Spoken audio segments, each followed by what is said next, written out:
are the Yoruba people? What role did Ife play in the founding of the Yoruba? Hi, welcome to the Sankofa Pan-African series.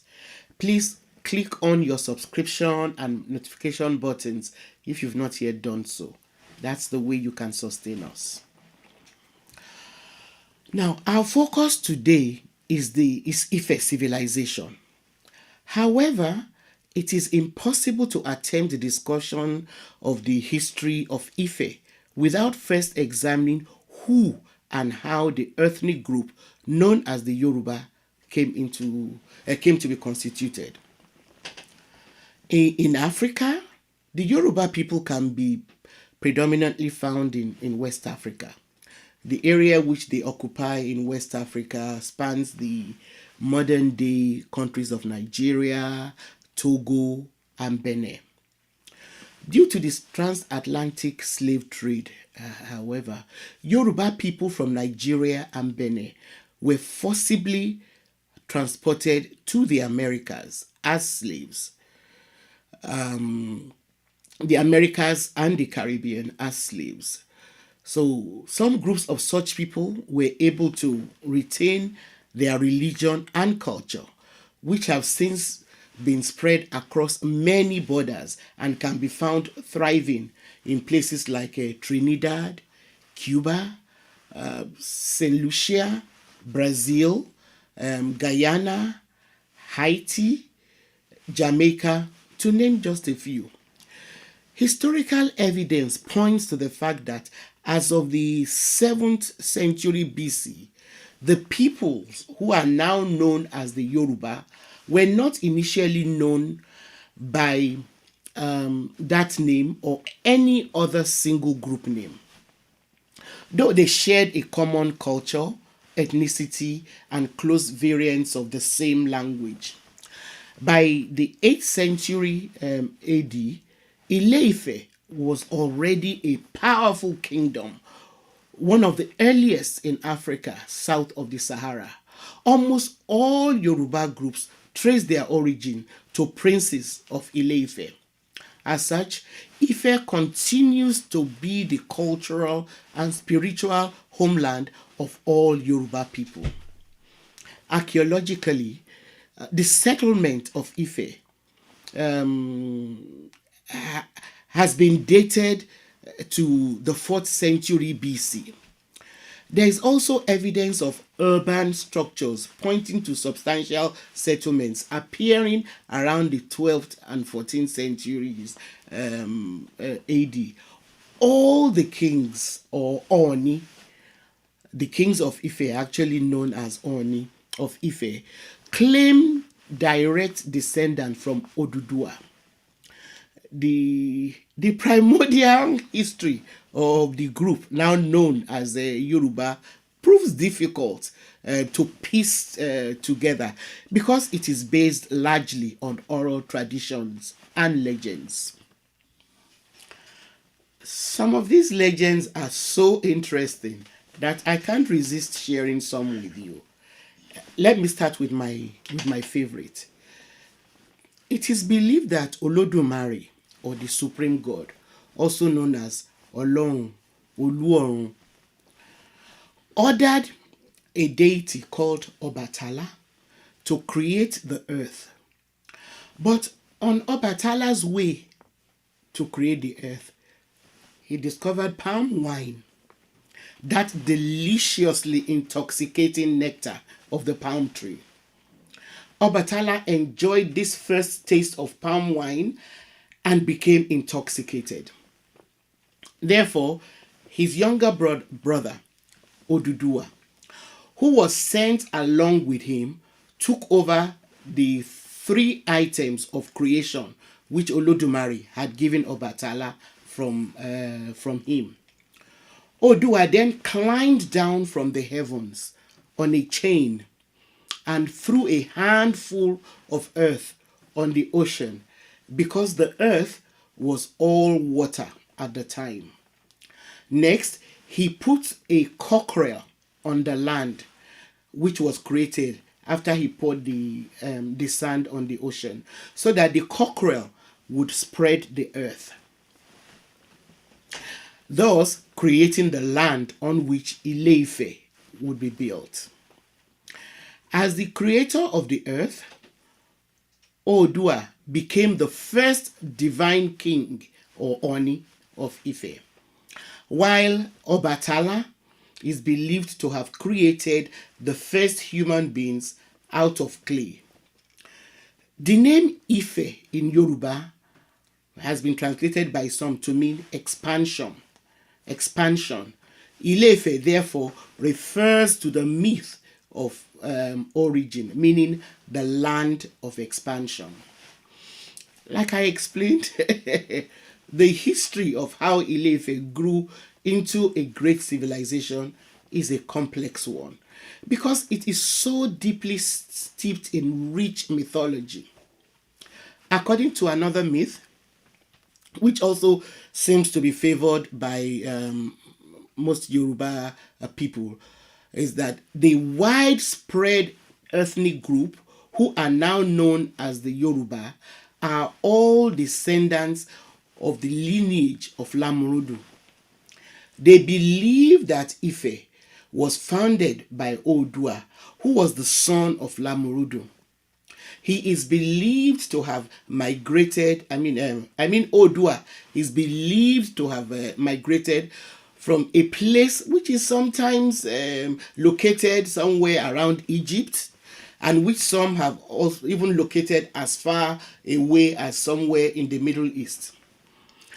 This narrative of a immigrant founding lineage in Ile Ife was very prominent in the 20th century. And then, contrary to this perspective, other scholars have argued that while Odua migrated from an as yet to be identified place, he and his entourage met a pre-existing group already living in Ile Ife. As such, according to Akinjogmi, Odua met with strong opposition and had to struggle with the pre-existing group for supremacy.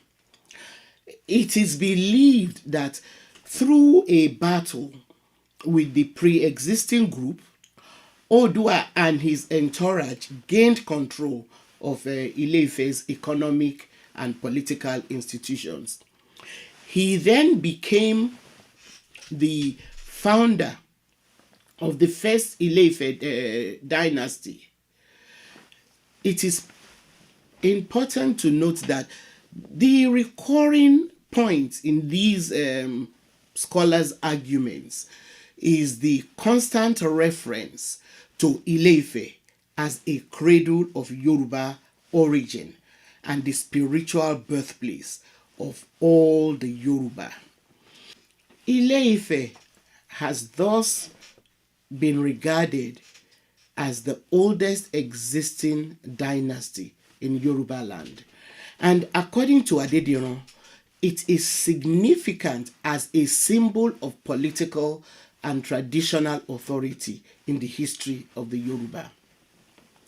Oduduwa is linked to the emergence of a centralized political system in Ile Ife. This became a central political system in the area now known as Yoruba land and remained thus until the 1900s. Ile Ife was not just the cradle of for political evolution in Yoruba land.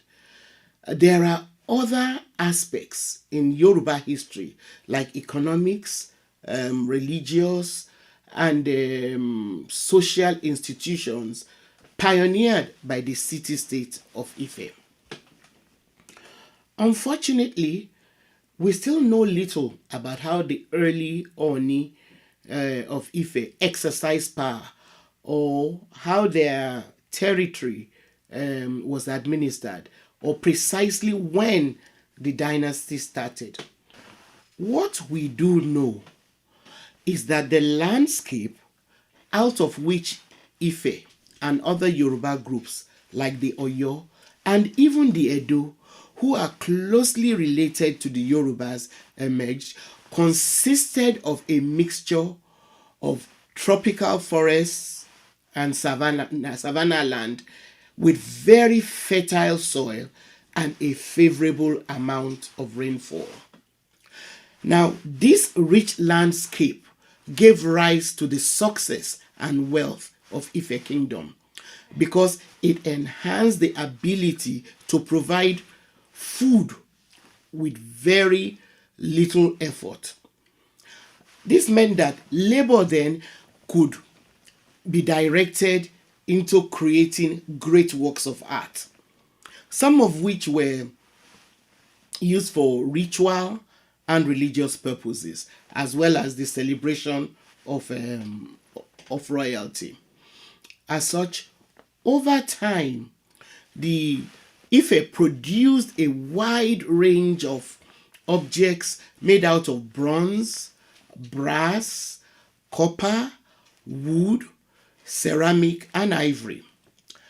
By the 1300s, sculptural tradition in terracotta, arts, bronze, copper, brass became even more refined under the reign of Obalufun II, an Oni who was regarded as the deity of brass, brass casting, weaving, and regalia.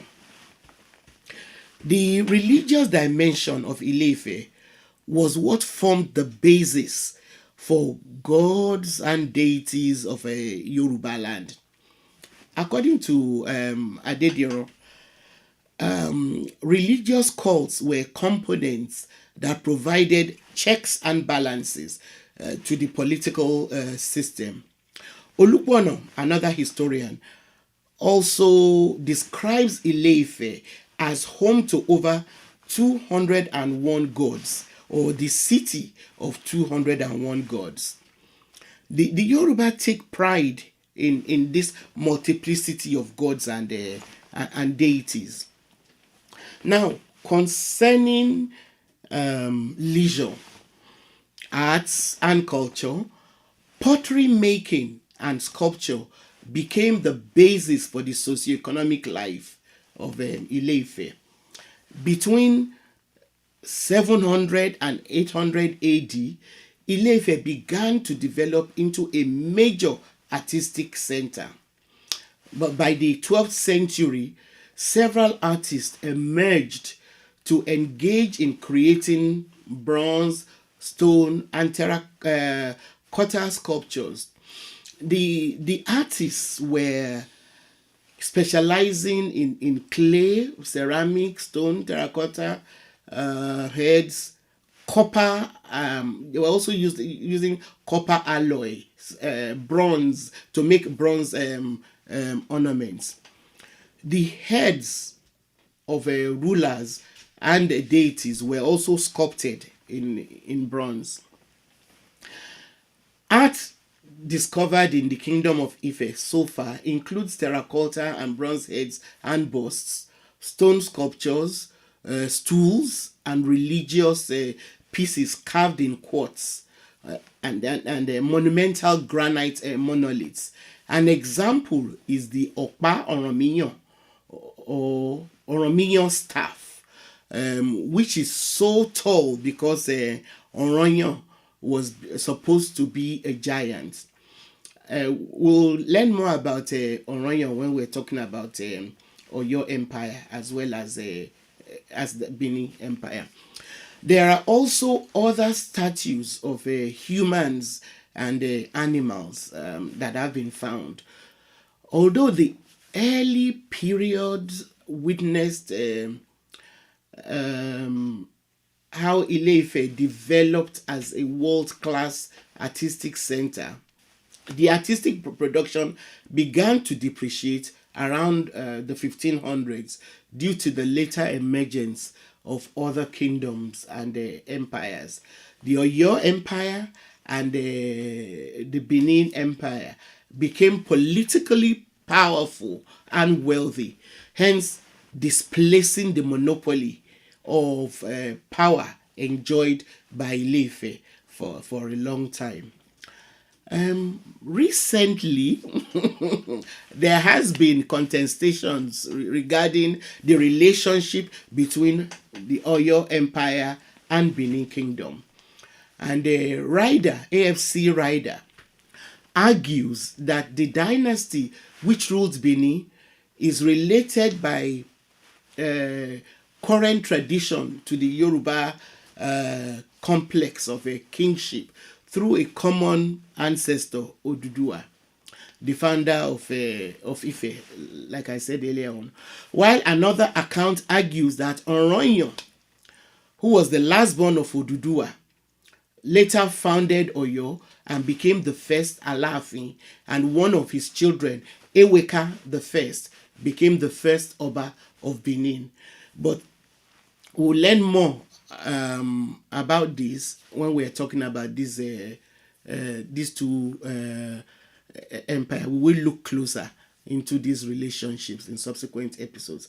Please give us a thumbs up and spread the word about us with your contacts. See you next time.